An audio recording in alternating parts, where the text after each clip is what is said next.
sebelum kita belajar, marilah kita berdoa menurut agama masing-masing. Berdoa dimulai. Berdoa selesai. Berdiri.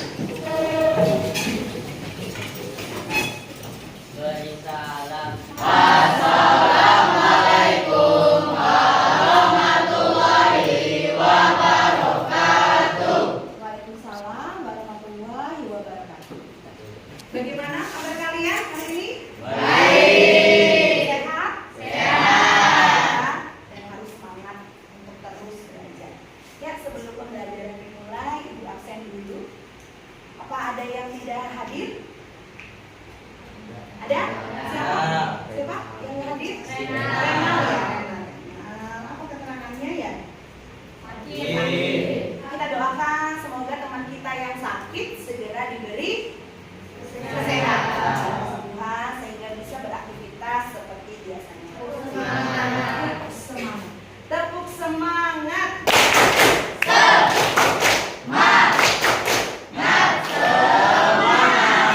Oke, semuanya harus semangat. Oke, gimana perasaanmu sebelum belajar IPA hari ini? Semangat ya? Semangat ya? Ada yang ngantuk nggak pagi ini? Pelajari. Yaitu tentang apa? Ada zat makanan dan ada zat gizi. Kalau zat pada makanan yang terkandung dalam makanan zat apa aja? Ada apa lagi? Ada vitamin, ada mineral. Kalau zat aditif yang kalian ketahui, ada zat aditif apa saja macamnya?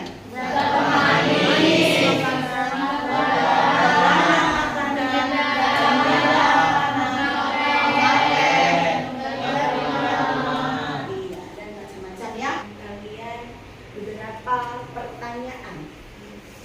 Anak-anak, sebelum kalian berangkat sekolah, sudah sarapan atau tidak? Sudah sarapan? Sudah sarapan semua ya. Yang kedua, apa tujuan kita sarapan? Untuk menambah energi. Supaya apa? Supaya bisa beraktivitas, supaya berenergi, supaya bisa beraktivitas.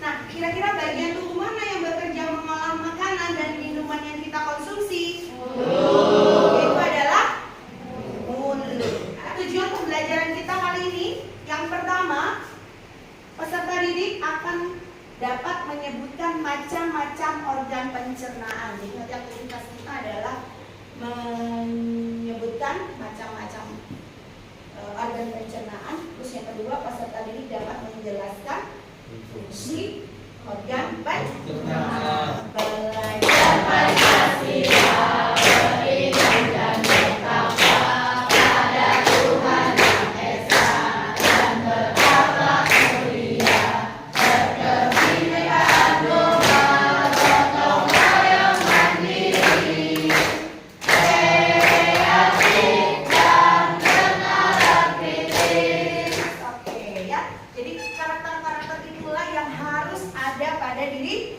kalian. Bergotong royong, bernalar kritis, kreatif, apalagi berinovasi. Ya, sama perhatikan video berikut ini. Ya, perhatikan video berikut ini. Atau melihat orang lain sudah seperti jawabannya.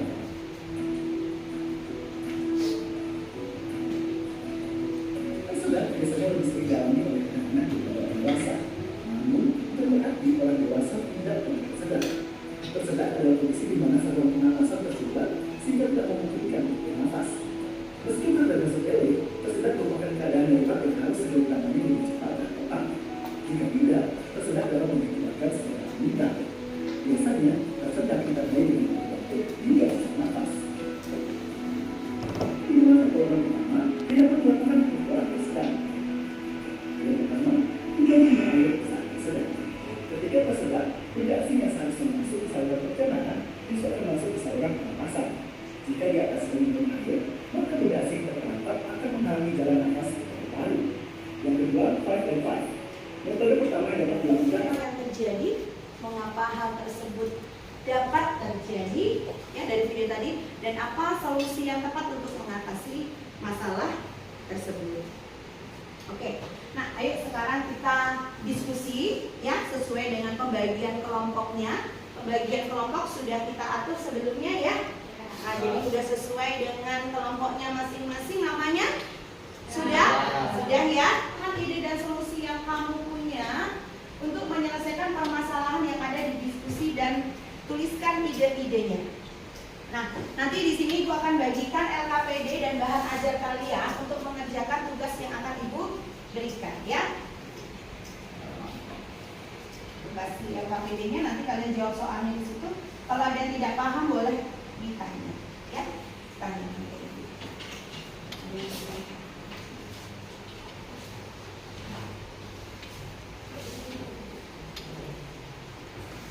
Silakan didiskusikan dengan temannya, bagi tugasnya ya. Di LKPD kalian langsung atau maju ke depan itu sudah Ibu sediakan untuk akses barcode-nya ya, akses barcode video. Silakan kalian diskusikan ya. Di situ ada beberapa pertanyaan kegiatan 1, 2 dan terus itu bisa 5 and 5 and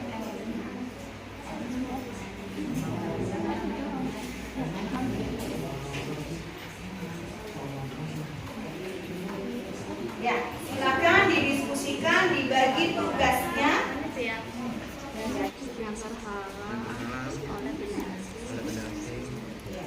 Ya, kalau itu video sistem pencernaan untuk menjawab kegiatan 2 dan kegiatan 3. Kalau video pertama untuk menjawab kegiatan 1. Ini lagi nonton videonya lagi, ulang lagi. Ya. Nah, ada 2 video.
Jadi nanti maju ke depan, ya presentasi ke depan dengan kalian silakan dibagi nanti untuk blok nomor berapa nomor dibagi, jadi semuanya ikut berpresentasi, ikut menjelaskan. Kemudian nanti ada kegiatan tanya jawab, ya. Jadi untuk peserta yang tidak maju itu boleh bertanya pada yang kelompok yang maju, ya. Oke, siapa yang mau maju duluan? Kelompok siapa yang udah siap? Ya. Assalamualaikum warahmatullahi wabarakatuh. Waalaikumsalam warahmatullahi wabarakatuh. Perkenalkan, kami dari kelompok 4 ingin mempresentasikan hasil diskusi kami. Sebelum kita memulai mempresentasikan hasil diskusi kami, izinkan kami untuk memperkenalkan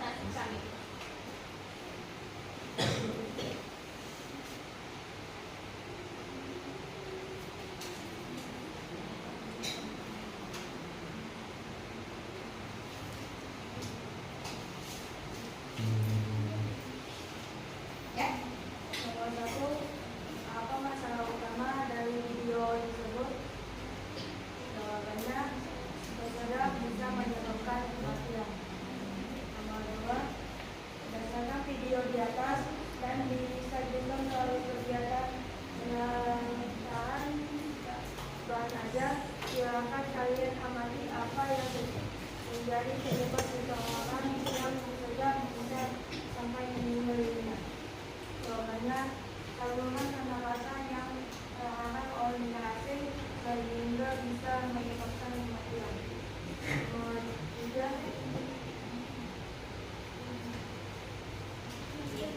apa nama organ yang berfungsi sebagai pengatur agar makanan yang kita makan tidak memasuki saluran pernapasan? Jawabannya kerongkongan atau epiglottis. Nomor 4, menurut kalian apa solusi yang paling tepat untuk mengatasi masalah tersedak tersebut? Jawabannya, melakukan teknik metode rise and fly, hindari minum air, teknik Heimlich Manöver, metode POPD, untuk dewasa. Untuk bayi, jangan menggendong atau mengangkat anak. Periksa mulutnya, jangan sesekali memberikan minuman apabila tersedak. Pertolongan khusus bayi, back blow, dan chest push.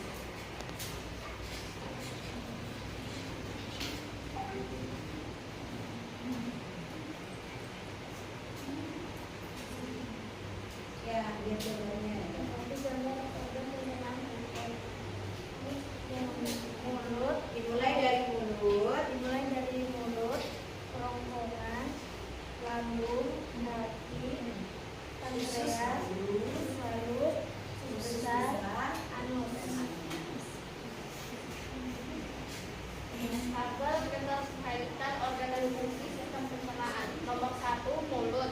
Fungsinya adalah sebagai tempat masuknya makanan dan dimulainya proses pencernaan. 2, kerongkongan. Fungsinya adalah untuk membuka apabila kita bernapas dan akan menutup apabila kita sedang makan. 3, lambung. Fungsinya secara mekanik adalah makanan diharuskan kembali oleh otot-otot lambung. Secara kimiawi dicerna oleh enzim dalam getah lambung. Nomor 4, hati. Fungsinya adalah membentuk cairan ambebu yang diperlukan dalam proses pencernaan lemak. 5, pankreas. Fungsinya adalah memproduksi enzim untuk mencerna karbohidrat, protein, dan lemak di usus halus. 6, usus halus. Fungsinya adalah tempat pencernaan secara kimiawi. 7, usus besar. Fungsinya adalah membusukkan makanan tadi dan membuatnya jadi feses dengan dibantu oleh bakteria Escherichia coli. 8, anus. Tempat pembuangannya feses atau sisa-sisa makanan tersebut.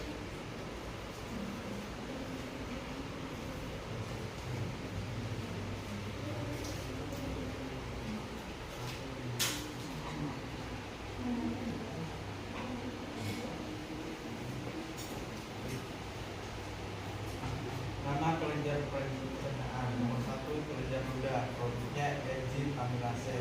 Fungsinya untuk memecahkan pati menjadi karbohidrat. Nomor 2, hati. Produknya menghasilkan empedu. Fungsinya untuk memecahkan lemak yang kita makan menjadi butiran-butiran kecil. Nomor 3, lambung. Produknya FC. Fungsinya mencerna protein, menyimpan makanan selama 2-5 jam. Nomor 4, pankreas. Produknya enzim dan hormon. Fungsinya mencerna karbohidrat dan protein. Sekian presentasi dari kami. Apakah ada yang ingin bertanya, teman-teman? Apakah ada yang ingin ditanyakan teman? Oh, Rizky. Silakan Rizky. Saya ingin bertanya, apa yang akan terjadi apabila salah satu organ dalam sistem pencernaan di dalam tubuh kita tidak berfungsi dengan baik? Oh, ya. Ya, nggak apa-apa. Kasih waktu ya. Kalau ya. Oke. Apa yang terjadi jika salah satu organ sistem pencernaan itu ada yang terganggu? Ayo. Kira-kira?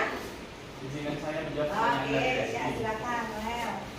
Jawabannya, hal itu dapat berpengaruh terhadap pembuatan enzim dan proses penyerapan makanan tidak berjalan dengan lancar dan juga dapat mengganggu kesehatan tubuh. Ya, yang jelas kalau ada salah satu organ pencernaan kita yang terganggu, itu sudah pasti akan mengganggu kerja, salah satunya kerja enzim dan mengganggu kesehatan tubuh pastinya kan. Misalnya, kemudian ada lagi nggak yang mau bertanya?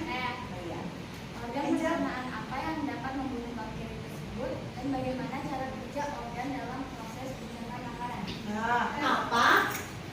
Yang dapat membunuh bakteri. Oh, ditanya, sebutkan salah satu organ yang bisa membunuh bakteri yang masuk bersama makanan. Kira-kira organ apa?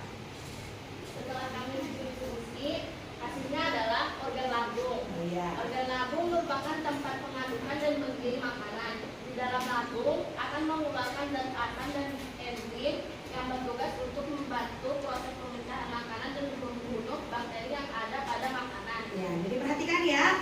Jadi salah satu organ yang bisa membunuh bakteri atau kuman yang masuk ke dalam makanan itu adalah organ lambung. Karena lambung itu sifatnya asam, jadi bisa membunuh kuman. Nah, di dalam lambung zat apa yang bisa membunuh kuman itu?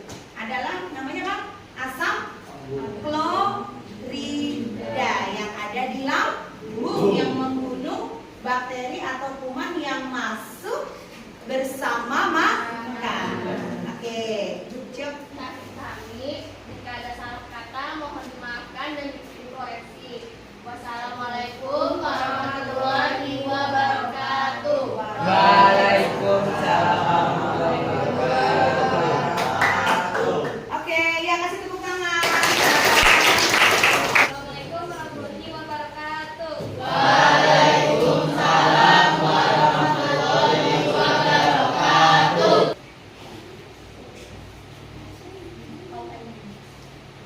Apa masalah utama dari video tersebut? Tersirat yang dapat mengakibatkan kematian. Oke.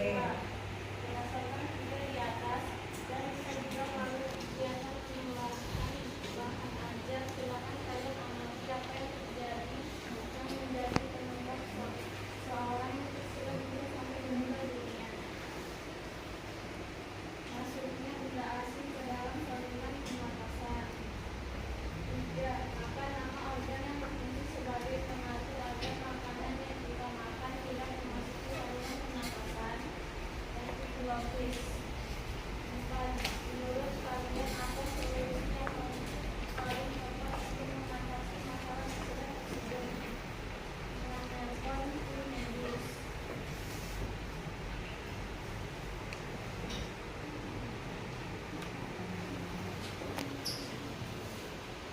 Lengkapi gambar organ pencernaan berikut.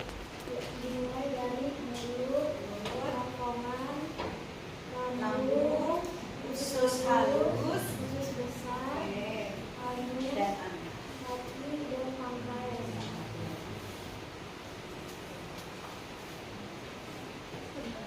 Nomor 1, mulut. Fungsinya berfungsi sebagai tempat masuknya makanan dan dimulainya proses pencernaan. Nomor 2, kerongkongan. Fungsinya epiglotis akan membuka apabila kita bernafas dan akan menutup apabila kita sedang makan. Nomor 3, lambung. Fungsinya pencernaan mekanik di lambung terjadi saat makanan dihaluskan kembali oleh otot-otot lambung. Nomor 4, hati. Fungsinya adalah organ pelengkap dalam sistem pencernaan karena akan membentuk cairan empedu yang diperlukan dalam proses pencernaan lemak. Nomor 4, usus halus. Usus halus merupakan organ pencernaan yang terletak di antara lambung dan usus besar. Nomor 6, usus besar. Sisa makanan yang tidak bisa dicerna dan diserap tubuh lalu akan diteruskan ke usus besar. 7, pankreas. Terletak di antara lambung dan bagian awal usus halus. 8, anus. Sebelum fasis dikeluarkan dari tubuh melalui anus, fasis akan disimpan terlebih dahulu di dalam epithel.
Nomor 2, jelaskan tentang penggunaan mekanik dan penggunaan kimiawi. Mekanik adalah proses pencernaan makanan yang dilakukan dengan gerakan-gerakan seperti mengunyah, menelan, mengompak.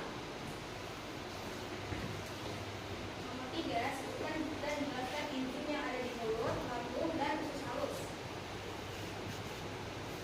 Mulut adalah enzim amilase, lambung, pepsin, renin, asam, klorida, usus halus adalah enzim amilase, lipase, dan tripsin. Dari presentasi kami, apakah ada yang ingin ditanyakan? Nah, apakah ada yang ingin ditanyakan untuk Apa setelah makan perut malah jadi sakit? Nah, kenapa setelah makan kok perut malah ada yang malah sakit perut, langsung malah menuju ke kamar mandi. Nah, kira-kira penyebabnya apa ya? Kenapa ya?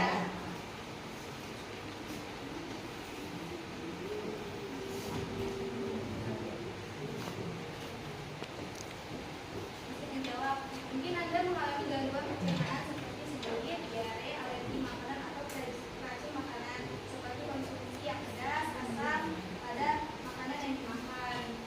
Ya. Oh, jadi jawaban dari kelompoknya adalah karena bisa jadi ada gangguan dalam sistem pencernaannya, makanya setelah makan langsung sakit perut, bisa juga ada kuman yang masuk, ya kan? Jadi mengganggu dalam sistem pencernaan. Oke. Sekian dari presentasi kami. Bila ada salah kata, mohon dimaafkan. Wassalamualaikum warahmatullahi wabarakatuh. Waalaikumsalam. Ya, jadi tadi kita sudah melakukan diskusi, tanya jawab juga sudah ya. Bagus, semua yang udah maju bisa menjawab, sudah bisa berani bertanya, berani menjawab ya terhadap hasil diskusi kita. Nah, sekarang setelah kita berdiskusi, siapa yang bisa memberikan kesimpulan? Ayo Bu. Ya, silakan Kela kesimpulannya ya dari pembelajaran kita hari ini, Kela. Perkenalkan, nama saya Kaila, saya dari kelompok 4. Izinkan saya untuk memberikan kesimpulan pada pelajaran hari ini. Kesimpulan dari pembelajaran hari ini adalah pencernaan adalah suatu proses ketika makanan yang kalian makan dipecah hingga menjadi nutrisi yang kecil di dalam mulut. Di dalam mulut ada lidah, berfungsi untuk membantu mengaduk makanan di dalam rongga mulut. Selanjutnya mendorong makanan pada waktu penelanan.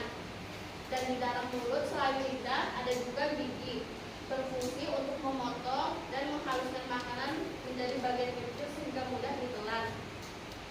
2. Esofagus.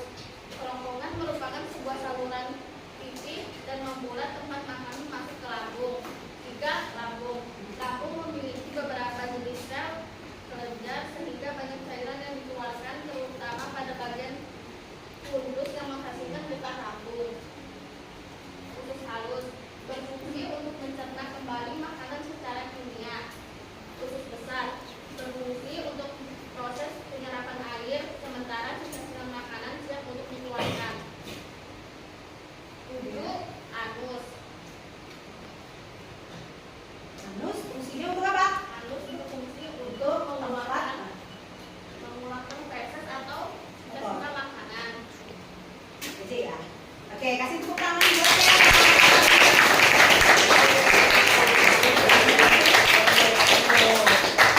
Mengetahui tentang organ-organ pencernaan beserta fungsinya.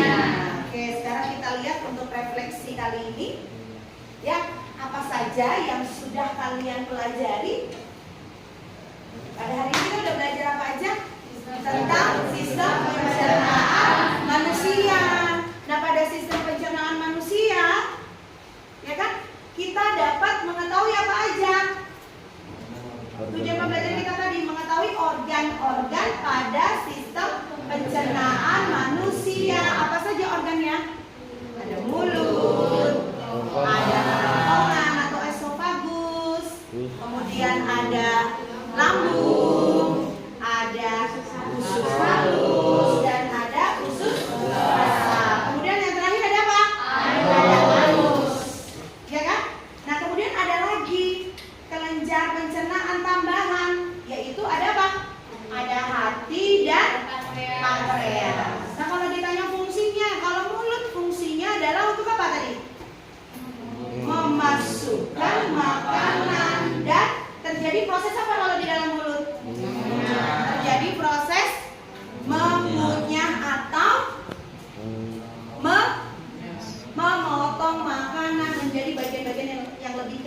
Berarti itu pencernaan secara apa di mulut?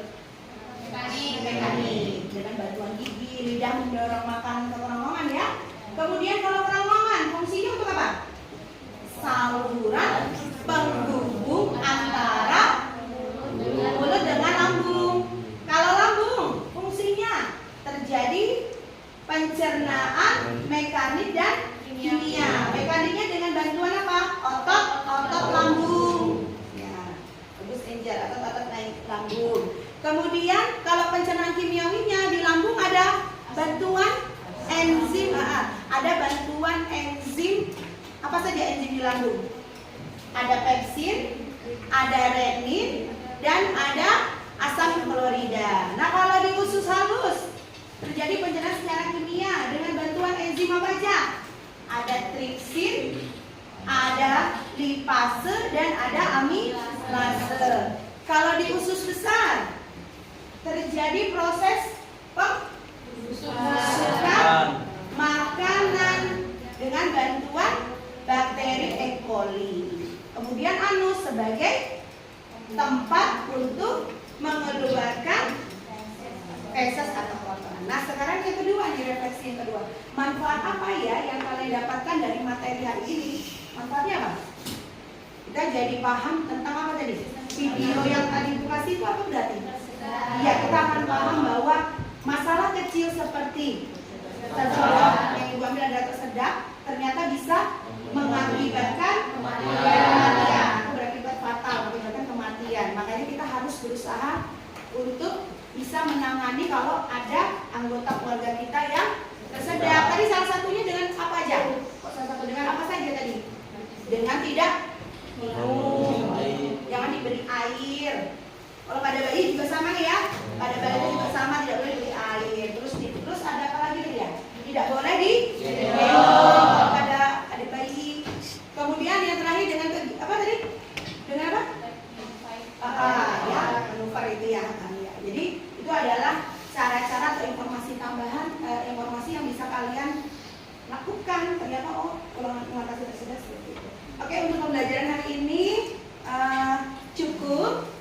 Jangan lupa untuk temuan berikutnya kalian mempelajari bab sistem peredaran darah pada manusia. Sampai pelajaran hari ini jadi sistem peredaran darah di pertemuan berikutnya. Oke. Kalau begitu KPD sudah dikumpulkan. Ya, silakan ketua kelas untuk berdoa. Teman-teman, setelah kita belajar, marilah kita berdoa menurut agama masing-masing. Berdoa dimulai.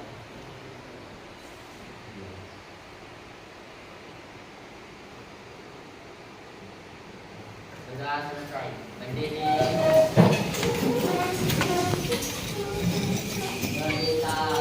Assalamualaikum warahmatullahi wabarakatuh. Waalaikumsalam warahmatullahi wabarakatuh.